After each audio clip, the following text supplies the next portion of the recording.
and welcome to MaestroCast.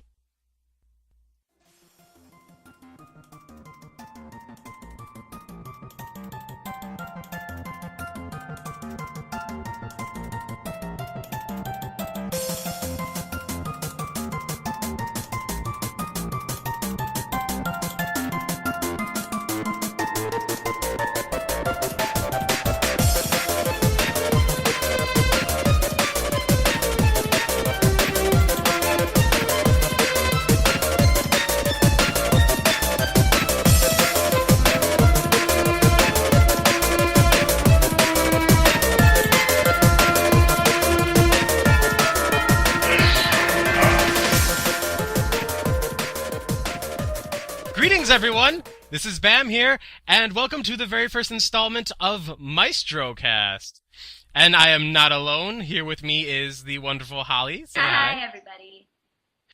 Cool. So, yeah, let's, I guess we should explain first what this is about. This is a little podcast that is directed towards growing artists and, yeah, pretty much just growing artists. And, well, any artist, I guess, can take something from this. And we are going to talk about, and I know people are going to comment about this, so I'm going to try to explain it as well as I can. But we're going to be talking about the cognitive process of technique, not technique itself. I know a lot of people are going to want us to talk about technique, and going to want us to, tell our own secrets. But the idea is, as an artist, I believe anyway, that you should be creating your own techniques and stuff. So we're going to talk more about how to get you to creating those techniques, and less about the techniques themselves. You bet.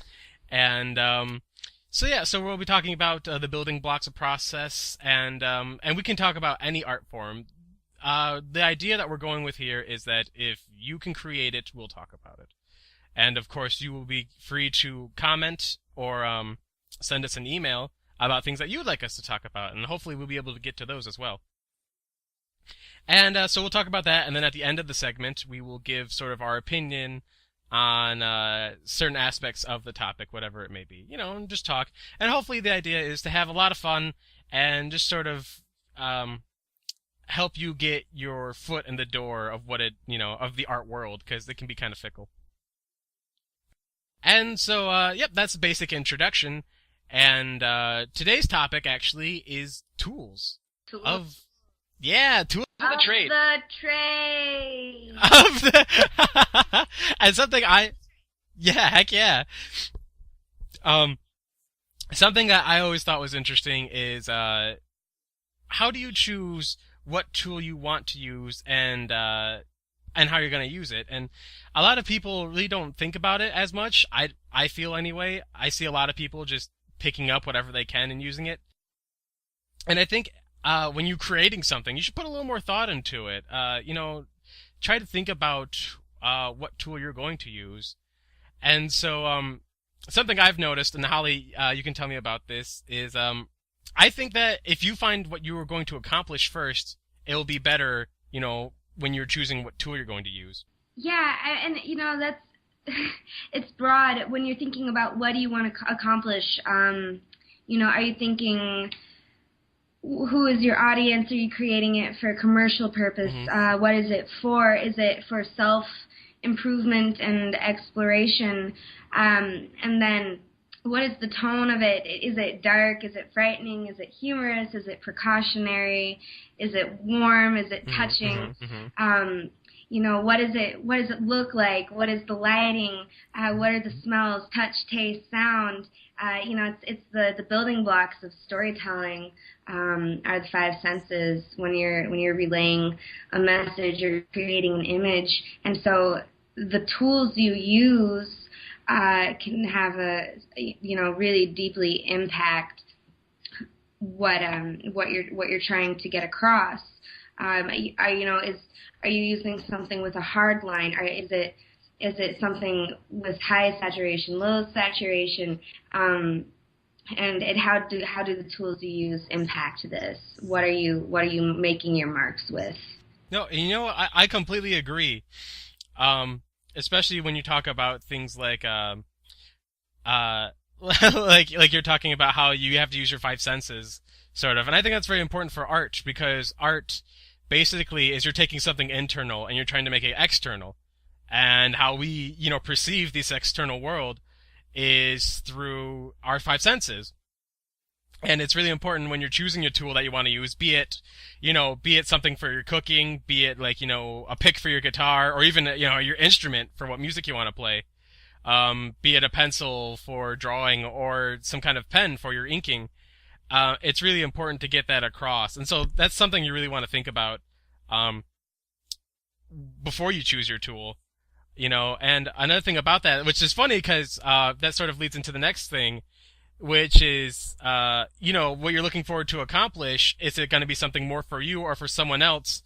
Also depends on the quality that you want to get through, and quality is often expensive. So, a lot of people ask, how much money should I put into my tool, or how much money should I not put in? Can I buy something cheap and get away with it? And, that it's a valid question, I think. Brock. Yep. Have you ever been into an art store? An art store? Yeah!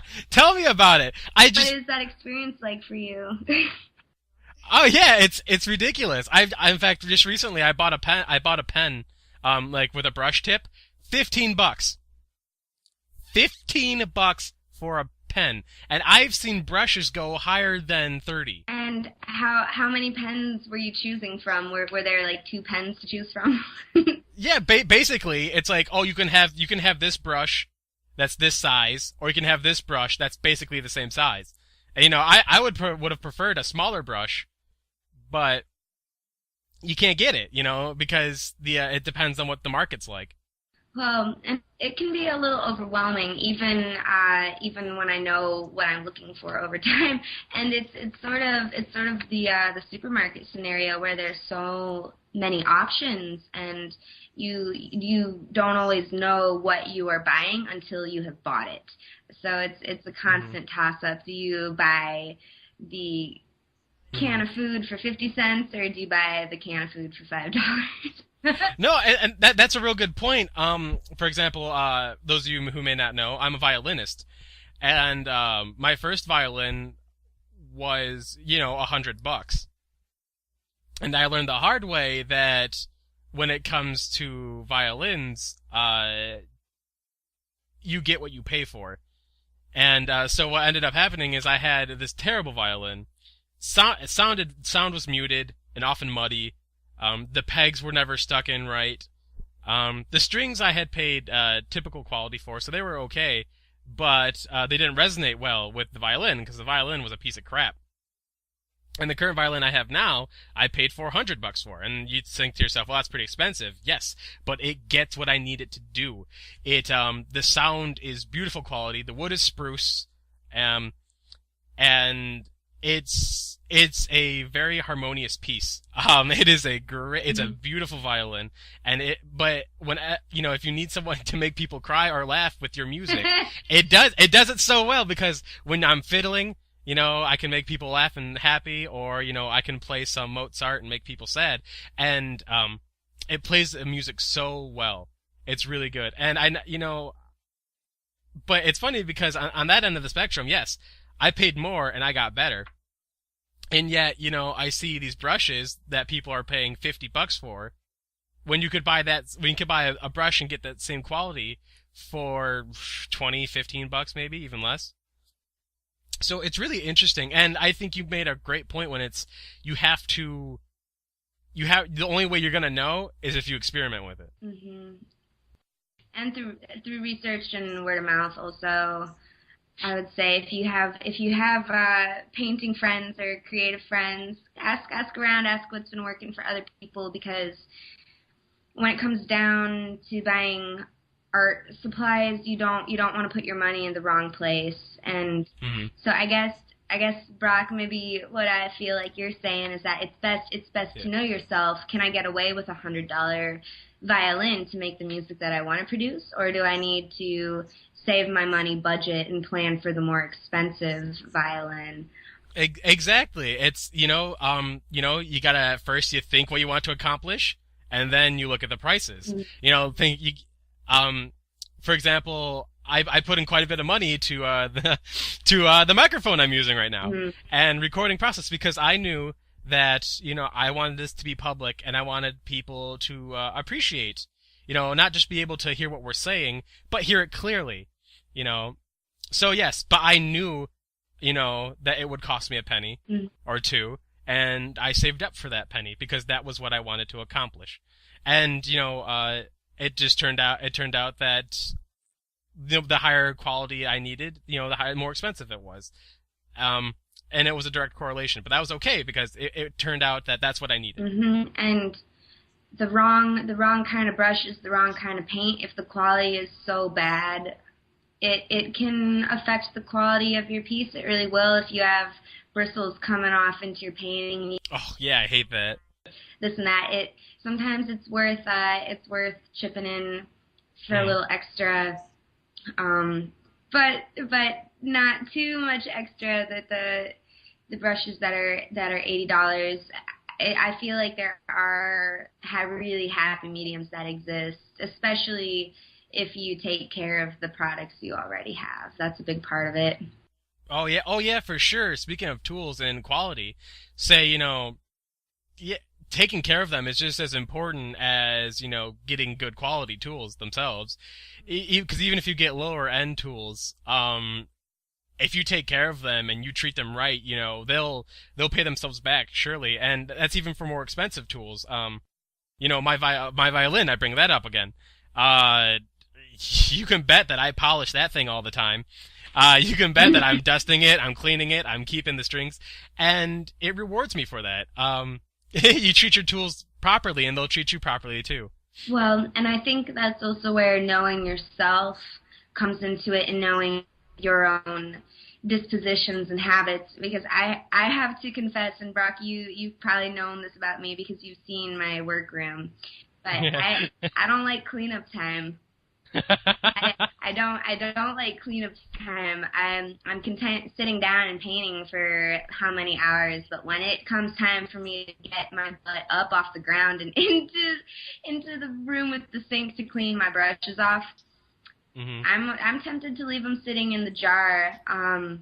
So that's another area you consider. Where are the times going to come that you need to make a trip to the art store, and when are there times when you can find things around your own home to use? So since I know myself and I know that I don't like cleanup time, I do use takeout boxes. I use pizza takeout boxes to mix my paint. And that that's a great segue into the next thing is so we've got you're looking at what you want to accomplish, and based on what you want to accomplish you find how much you're willing to pay for the quality of your tools, and while at the same time keeping a mind open not to get duped by the price of your tools, and you take care of those tools, but also you don't always have to buy your tools. Something I was taught how to draw a lot by Bill Loebs, and for those of you who don't know, he was he's an awesome guy, and he worked on The Flash and things like Johnny Quest and Wonder Woman, and he taught me a lot of really helpful tricks. And one of them I'll never forget this. He always told me recycle everything and experiment with everything. And it was interesting because for those who don't know, Bill Loebs only has one arm, and his drawing and his painting, they're just amazing. But he does it all with one arm. So he makes a lot of contraptions himself. And often, he recycles things a lot, which is genius, I think. And I know, like you were talking about, Holly, and I remember seeing you're using bottle caps to hold your paint. You're like you said, using pizza boxes and things like that. And to me, that's way better than going out and buying what are those things you put a pallet, pallet. Well, yeah, why pay $40 for a pallet? You gotta clean it real good. Yeah, exactly. And you'd be surprised what you can accomplish when you're recycling things. Something I always think is interesting, it's like cloth, like old t-shirts and stuff. Those come in so handy all the time. Or even jeans especially because they're more sturdier. Like, I don't wear jeans often. For those who don't know me, I usually wear dress clothes. But the jeans that I used to wear, they used to get tattered up a lot because I'm always outdoors, and I'd always tear those up, and I'd find some use for them. I don't know how to explain it except it's really handy. That's the term I want to use. Handy, because you don't want to rely on it. No. You don't want to have to rely on that. But having it around when you need it, it is such a time saver. It's a lifesaver, and I really appreciate just using any knickknack you can get your hands on. Yeah. If it has mass and it has surface, it can make a mark. Anything, a piece of crumpled up paper, dip it in a little paint, it can make a mark, it can make a texture. Mm-hmm. A piece of jean, a rag, a bit of an old t-shirt can be really nice, really speedy underpainting. Feathers, sticks. I mean, there are big bins in the summertime with construction materials. Find old bits of wood. They can become painting surfaces, cardboard, the backs of cereal boxes. If it has surface and it has mass, you can paint on it. You can draw on it. Mm-hmm.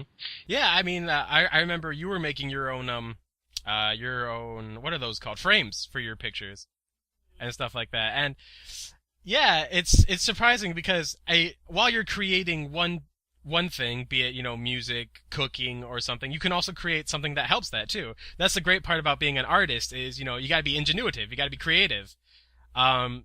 Just because, what's the term I'm looking for? Convenience is not an excuse to be lazy, I guess is what I want. Just because you can go buy it doesn't mean you should. And I think that's a big problem, is because, everyone wants to be, it's convenient for everyone. Everyone wants convenience, and that's just sort of the world we live in, and I'm okay with that. But, I'd much rather just make my own stuff than go to the store and get it. Well, and I was talking about supermarkets earlier, because I think a lot about supermarkets, and I have a lot of feelings for supermarkets. But it's advertising. The point of the displays is to make you think you need things that you don't need. So when you go into the supermarket, you might walk in with a list of 5 things and walk out with 15 things that you looked around and you felt like you needed. There's an expectation that you have this or that. Don't be afraid to break those rules if you can consider it a rule. If you can make a mark with it, you can use it as an art-making tool. If you can paint on it, you can use it as an art-making surface, and it's gonna look just as nice, just as long as you do your research and think about what you want to accomplish. Because when you are using recycled things, there is the threat of deterioration over time. So, that's, again, thinking about your goals. Is it important that this be framed? Is it going to be displayed? Does it need to be archival and last over several years? And if not, go cheap. Well, that's the thing too. Is I know for I can speak of experience. When I do a lot of things that are mostly for me, because, like I said, art is you're taking the internal and you're making it external, but that doesn't mean you have to share it with everyone. Sometimes it's just for you. That's okay. Honestly, I wish more things people would just keep to themselves. Cough poetry, cough.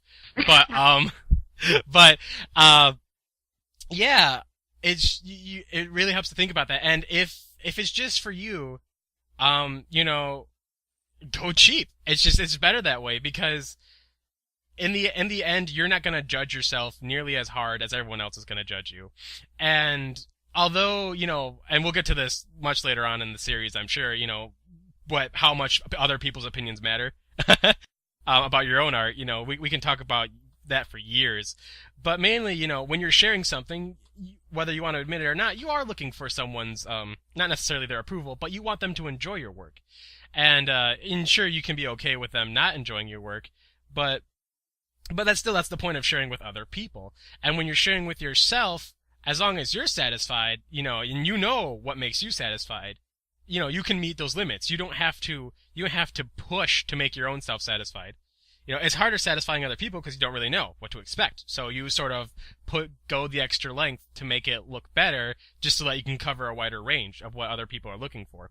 But for yourself, you're like, you know what you want. You don't have to push that extra range. And so if you don't have to You don't have to buy a $6,000 guitar just because you want to sit to yourself in your room and play songs that make you feel better.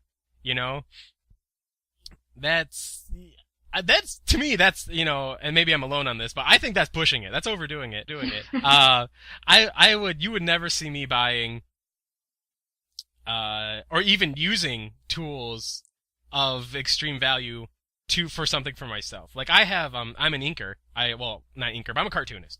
So I use a lot of digital work, but I do ink and pencil a lot too. And I have the inking tools that I use. I do not use them when I'm doing something for myself, when I'm sketching or when I'm figuring something else, because ink runs out and they're kind of expensive. And I'm okay with the expense that I paid for, and I think they get done what I need them to get done. I also think that it's not something would want to waste on something that's experimental for myself, if that makes sense. I think, I don't know, maybe a safe way to go would be if you were going to if in doubt, use your cheaper things. if you can use something recycled or something cheap, something you found in a dumpster or something that was laying in your garage, use it, because there is potential for those cheap things to make beautiful things.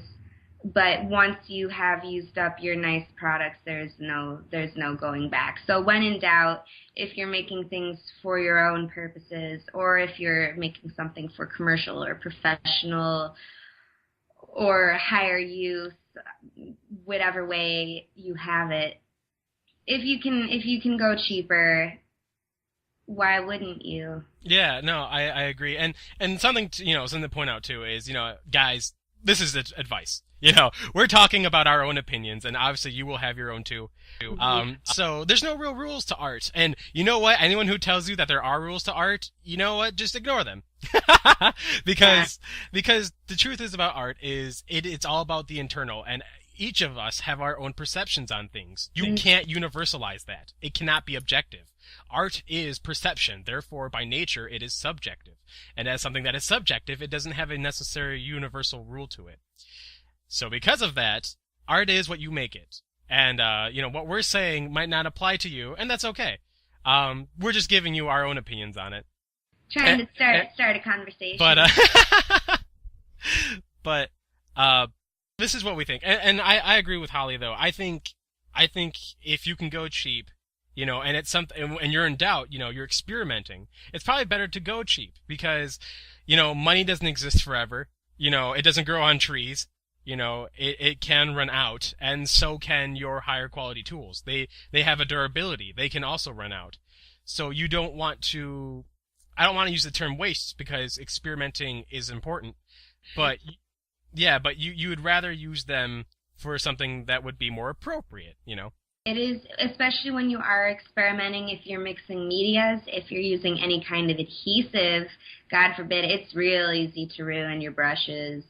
Oh, yeah, for sure. They go real fast.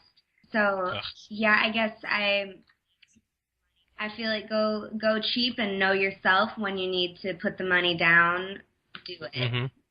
Yeah, exactly. I completely agree. Yeah, and I guess that sort of wraps everything up nicely. And do you have any other last thoughts on that, Holly? I just want to reiterate to ask around, ask your friends, ask employees at the art store. Maybe they're a little biased. I don't know if they get paid on commission. But when you walk into the art store, especially if you're going into a big one, and I have been in a couple really large art stores in a couple big cities, and there are so many brands. There are hundreds of types of brushes, all different sizes. They're made of hog hair and squirrel hair, and they're synthetic. Mm-hmm. There's student grade paints. There's artist grade paints. And if you need to invest in something really good, or really expensive, try to know what you're buying before you buy it, and beware of the super bargain. Yeah, the ones who they don't care what you produce, they just want your money. Yep. Yeah, you gotta watch out for them for sure. Oh, well, on that note then, why don't we go ahead and discuss, and I'll ask you first, Holly, what are your favorite tools of your trade that you enjoy the most? Well, thank you. I got this question a little bit earlier because I have to say a lot, so it's difficult to narrow it down. But I really love my flat brushes that are about a 1/4 inch wide. And I don't know what brand they are, but they cost about $4 per brush, and I just wash them really nice, and they've lasted me years, and I have about 10 of them. Oh, wow. Nice. And I love rags. I love rags from old T-shirts. I save a whole lot of time using rags and a lot of water, and it's I would say it's minimally toxic and a huge time saver. And apart from that, I do love Prismacolor colored pencils. Yeah. I always keep a few with me and a sharpener. Oh yeah, that's so funny. Because my favorite thing to do as a cartoonist is to cartoons. To do cartoons. I love cartoons, and though pencils, I really don't have necessarily a favorite because I can make something from any pencil. I do have favorite brushes and coloring pencils, and I love Prismacolor. It's weird because I do know people who don't like them, and that's okay, if it doesn't work for you, it doesn't work for you. But Prismacolors have never let me down, ever. I have well over 300 of them. Oh, yeah. And I have this little pencil sharpener, this Prismacolor pencil sharpener, always in my back pocket. Because Prismacolors to me, I like the feel of them. I don't know, because obviously with colored pencils, you're always going to get some kind of wax residue, kind of. And I feel I don't get that as much with them. I don't really know how else I can explain it except smooth. It really feels smooth. It's nice and smooth, and I really enjoy them. But don't let the pencil shatter, because once that pigment inside the wood shatters, you're gonna have a bum time sharpening. Oh yeah. Oh yeah, I know. Oh, it's so terrible. So treat them nice, as with everything else. You just gotta treat it kindly. And for those who are inkers out there, I know there are tons of different inking pens. And the one I seem to like is it's called Staedtler. Ooh. Staedtler pigment liners are what I use because I do like comic work and stuff, and they work really well. I used to use Copic markers or Copic pigment liners. I'm not going to speak bad about anyone, but my experience with Copic was less than adequate. Oh. So not necessarily something I enjoyed. And also for those who are doing for those who like to ink and do more cartoon-like work, I'd also suggest using brush pens with brushes on the tips.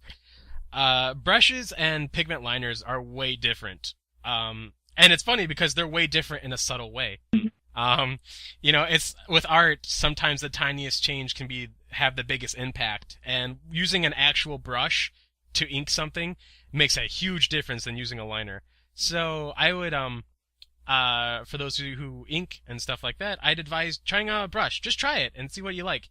And speaking of seeing what you like, let us know what you guys feel about this. Send us your own suggestions or the tools you like and things like that in an email. You can email us at MaestroCast@gmail.com. And we'll love to hear from you and see what you think. And also, if you have something you'd like us to talk about, go ahead and tell us and let us know what's up. Holly, is there anywhere they can find you that you'd like them to find you at? Sure. If you want to look at my WordPress site, it is www.hnwright.com. So that's H like horse, N like night, and Wright as in Frank Lloyd Wright, WRIGHT, or any other famous Wrights, because there are a lot of us out there. Yeah. So that's hnwright-blog.com. Awesome. And of course, Bear Paw Media, you can find us at bearpawmedia.deviantart.com. And that's usually the best place to look at our work. That's where most of our work is. And, my work specifically, but, anyone who works for Bear Paw, you'll find them there. Or you can always visit us at our Facebook page. Bear Paw Media at Facebook. And so that'll be it. Yeah, heck yeah, and have lots of fun and treat your tools properly. Treat them nice. Or they'll come and get you. Do your research. Yes, do lots of research. Talk around. All right, see you, everyone. Thanks for listening. Bye-bye. Thank you for listening to MaestroCast. The music in MaestroCast is performed by Christian M. Krogsvold, aka WaterFlame. You may find him at waterflame.newgrounds.com or at his YouTube page at youtube.com/waterflame89. MaestroCast is a B.A.M Media production. It is performed by Brock Musico and Ollie Wright. Email us at maestrocast@gmail.com.